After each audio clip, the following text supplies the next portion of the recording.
Dans les interpellations de l'honorable député Thierno Alassane Sall, il y a beaucoup d'amalgame.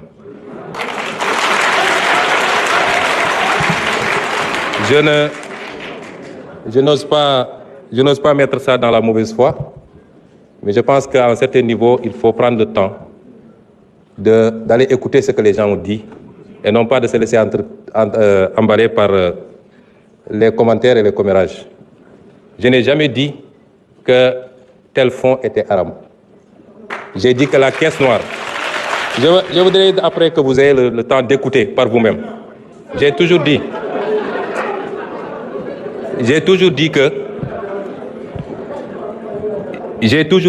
dans un pays, il faut qu'on soit très clair, dans un pays, avoir des fonds qui sont laissés exclusivement à la discrétion d'un homme, futur président de la République, qu'il peut utiliser à sa guise, qu'il peut donner à qui il veut, qu'il peut même mettre dans une pièce, mettre de l'essence et allumer, c'est inadmissible parce que c'est l'impôt des Sénégalais.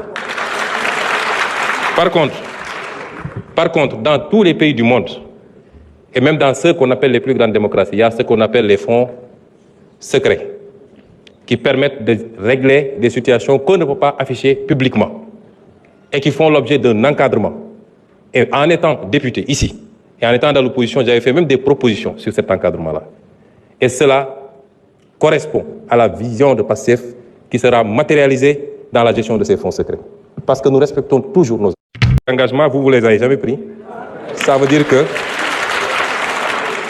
que vous auriez largement joui des fonds politiques, comme vous avez joui du régime de Macky Sall pendant des années sans avoir jamais dénoncé.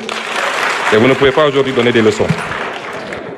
Le budget 2024, le budget 2025 est un budget qui a été pris dans les conditions que tout le monde connaît.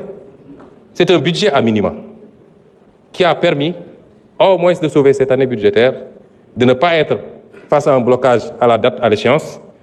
Mais il était évident qu'entre l'installation de l'Assemblée nationale et le moment du vote du budget, il était impossible de procéder à l'élaboration d'un budget dans des standards que tout le monde accepte. Et c'est pourquoi nous sommes en train de travailler à la loi de finances rectificative que vous appelez, qui sera celle qui sera réellement conforme à notre programmation. Et austérité, c'est vous qui l'avez dit. Nous ne sommes pas dans l'austérité. J'ai l'impression que vous ne comprenez pas ce que c'est que l'austérité. Nous ne voulons pas que le pays s'arrête malgré la situation difficile. Nous voulons aujourd'hui travailler malgré tout, en faisant des efforts sur nous-mêmes, à dégager des marges budgétaires qui nous permettent, tout en continuant à respecter nos engagements, aussi bien par rapport à la dette intérieure que par rapport vis-à-vis de nos engagements internationaux, de pouvoir avoir des marges budgétaires pour lancer le programme Vision 2050. C'est de ça qu'il est question. Et ça, ce n'est pas de l'austérité. Parce que nous sommes très conscients que la plupart des pays, quand ils sont confrontés dans cette situation, le premier réflexe, c'est de tomber dans le piège de l'austérité. Nous ne sommes pas dans ça.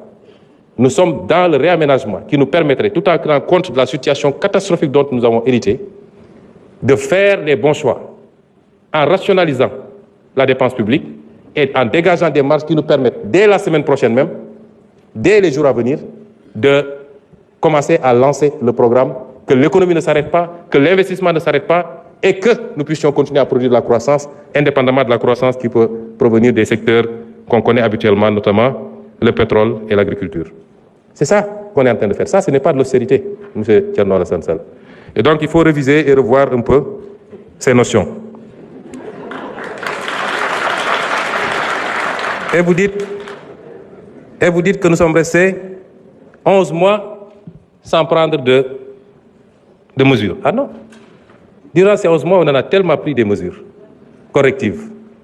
Mais il se trouve que quand vous arrivez, vous héritez d'un État. Vous lancez des travaux. On ne se lève pas pour dire je rationalise telle agence, j'enlève, etc. On fait des études pour être sûr que les choix qu'on va faire sont les bons. Un État, c'est assez sérieux. Et durant le temps de ces études, il fallait continuer à faire tourner l'État, comme on dit. Et il fallait mettre des gens à la place qu'il faut pour qu'ils travaillent. Parce qu'il n'est pas question aussi qu'on laisse des gens qui ne partagent pas notre vision, qui ne comprennent pas notre combat, continuer à vouloir piloter des directions générales stratégiques ou des agences où on a besoin aujourd'hui de nous installer dans la vision 2050. Et le temps de faire ce travail, effectivement, on a mis ce qu'il faut. Ce qu'il faut saluer, et vous devez être le premier à le faire, c'est d'avoir le courage de dire c'est d'avoir le courage de dire, nous ne subirons pas la pression du militant, nous ne subirons pas la demande militante, et nous allons faire les réformes qu'il faut. Quitte à dire à un directeur général sur 3 que nous sommes désolés, mais le pays n'a pas besoin de cette responsabilité pour le moment. C'est ça le courage politique. On aurait fait comme tout le monde, comme vous avez fait quand vous étiez au pouvoir, on a laissé les choses telles quelles et même créé de nouvelles agences. Monsieur Sall, quelquefois, il faut savoir applaudir, c'est bon. Ça ne vous enlèvera rien. Vous ne pouvez pas vous inscrire dans la critique gratuite, c'est pas bon. Les initiatives sont salutaires et saluées par tout le monde, mais dites gongo et puis c'est fini. Je vous remercie.